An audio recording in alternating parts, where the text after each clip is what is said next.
বারাসাতের 16 নম্বর ওয়ার্ডের বিধান মার্কেট এলাকায় তৃণমূল কংগ্রেসের পার্টি অফিস ফেরত দিল বিজেপি। বিধানসভা নির্বাচনের ফল প্রকাশের পর কয়েকজন বিজেপি কর্মী ওই পার্টি অফিসের দখল নিয়ে সেখানে বিজেপির পতাকা ও ফেস্টুন লাগিয়েছিল। ঘটনাকে কেন্দ্র করে এলাকায় রাজনৈতিক উত্তেজনা তৈরি হয়।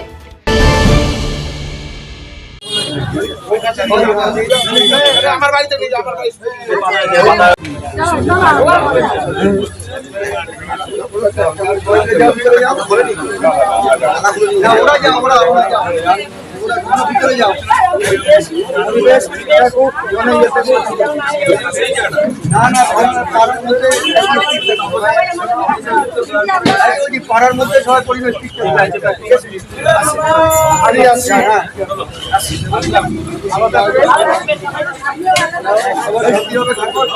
শনিবার বারাসাত বিজেপির জেলা সভাপতি নিজে উপস্থিত থেকে পার্টি অফিসটি তৃণমূলের 16 নম্বর ওয়ার্ডের কাউন্সিলর নীলিমা মণ্ডলের হাতে ফিরিয়ে দেন।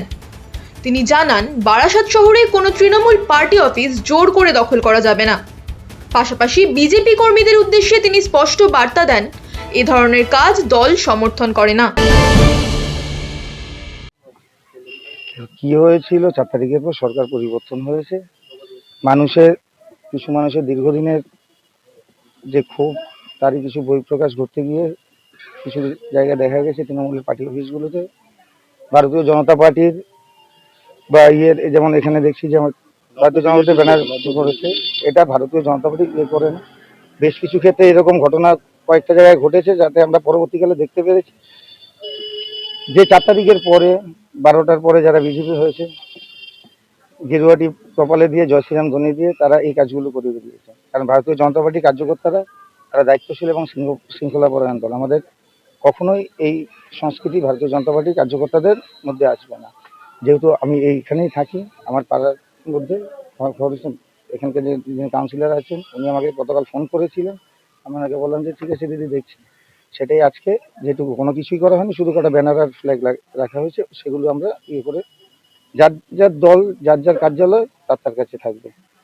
ভারতীয় জনতা পার্টি দখলদারিতে বিশ্বাস করে না। এই সংস্কৃতি বাংলাতে ছিল বলে সেই সংস্কৃতিকে পরিবর্তন করার জন্য বাংলার মানুষ ভারতীয় জনতা পার্টিকে আশীর্বাদ করেছে।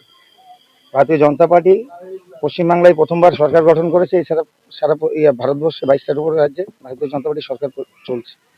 ওই সংস্কৃতি পশ্চিমবঙ্গের একই সংস্কৃতি চলবে। তাই এই সংস্কৃতি বিশ্বাস করে না। তাই আজকে সেটাকে ওনারা যেটুকু রাখা ছিল সেগুলোকে আমরা সরিয়ে দিয়ে ওনাদের প্রত্যেকে যার যার, দেখেন এখানে প্রত্যেকেরই মত প্রকাশের অধিকার আছে। পশ্চিমবাংলায় গণতন্ত্র চলে গিয়েছিলেন, সেই গণতন্ত্রকে ফিরিয়ে আনাটাই আমাদের এখন সব থেকে বড় চ্যালেঞ্জ। সেই জায়গায় দাঁড়িয়ে যার যেটা দল সেটা সে করবে, এখানে কোনো রকম কোনো থাকবে না। আর এই দখলদারি রাজনীতিতে ভারতীয় জনতা পার্টি একদমই অ্যালাউ করবে না। আমাদের একেবারে রাজ্য স্তরের নেতৃত্ব, কেন্দ্রীয় স্তরের নেতৃত্বের পুরো ইনস্ট্রাকশন আছে এবং আমাদের জেলা থেকেও আমাদের পুরো ইনস্ট্রাকশন দেওয়া আছে। দিদি আমাকে কালকে ফোন করেছিলেন, তাই আজকে যেটুকু দেখা যাচ্ছে সেগুলো ক্লিয়ার করে দিয়ে ওনাদের পার্টি অফিস ওনাদের।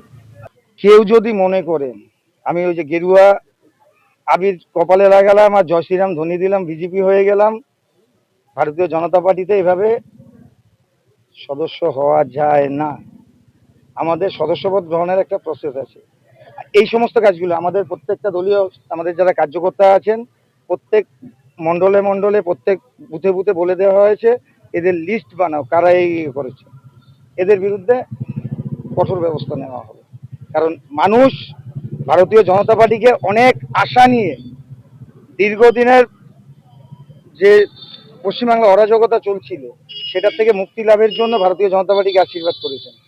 ভারতীয় জনতা পার্টি কখনোই এই জিনিস অ্যালাউ করবে না। কোনো দখলদারি কোনো কিছুতে, শুধু পার্টি অফিস না, যে কোনো ব্যাপারে সাধারণ মানুষের সমস্যার কারণ হবে এটা যেই হোক। যদি পার্টির কোনো কার্যকর্তা হয়, নব্য যারা এগুলো করছে তারা তো আছে, যদি পার্টিরও কোনো কার্যকর্তা হয় তার বিরুদ্ধে কঠোরতম ব্যবস্থা নেওয়া হবে।